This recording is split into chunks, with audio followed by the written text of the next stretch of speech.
Assalomu alaykum. Yana video olishga qaytdik. Orada videolarim yana ham serialashib qoldi. Ancha video olganim yo'q ancha vaqtdan beri. Mavzu haqida aytganim, bir qanday mavzuda qilsam ekan video deb.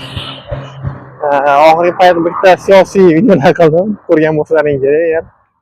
Ko'rmagan bo'lsangiz Instagram turibdi, profillarimda, YouTube kanalda ham turibdi. O'zim haqimda aytadigan bo'lsam, meni o'zimdan ba'zi bir sohalarda tajribam bor, ozroq, katta tajribam emas, lekin ozroq bor. Shularni sizlarga aytsam, shunga qarab turib keyin bir mavzu tanlash edi, shu haqida video qilsak keyin. Xo'p. Bir necha yil savdo agenti bo'lib ishlaganman. Farg'onada savdo vakili bo'lganman. Savdo-sotiqdan ozroq xabarim bor. Orada kriptoga ham bir kalla suv chiqqanmiz. Kriptovalyutalarga shu tradingga ozroq kalla suqqan joyim bor. Hozir qiziqayotgan sohalarim bor bir nechta. Xo'p, sun'iy intellektga ko'proq qiziqyapman hozir. Yangi zamonaviy texnologiyalarga ko'proq qiziqishim yaxshi. IT kommunikatsiyaga, kiber xavfsizlikka. Agar shu bo'yicha bir savollar bo'lsa, bir mavzu, agar qiziqqan narsalar ham bo'lsa, shu bo'yicha videolar qilishim mumkin.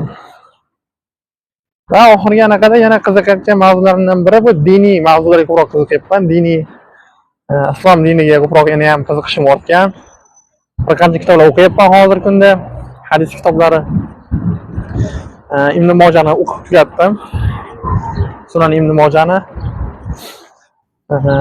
Yana shu Qur'ondan o'qib turib qoldi vaqt bo'lganda, Qur'on kitob. Arab tilini o'rganyapman. Arab tiliga qiziqishim bor hozir. Kitoblar o'qishga qiziqishim ortgan yana ham. Yaqinda Sunjini Искусство войны degan kitobini shu ozroq qilmoqchiman, videolar qilmoqchiman shu bo'yicha. Hozircha shular, agar bir qiziqqan ma'lumotlaring bo'lsa, bir yozsalaring, shunga qarab bir videolar tashkil qilamiz yangi mavzularda.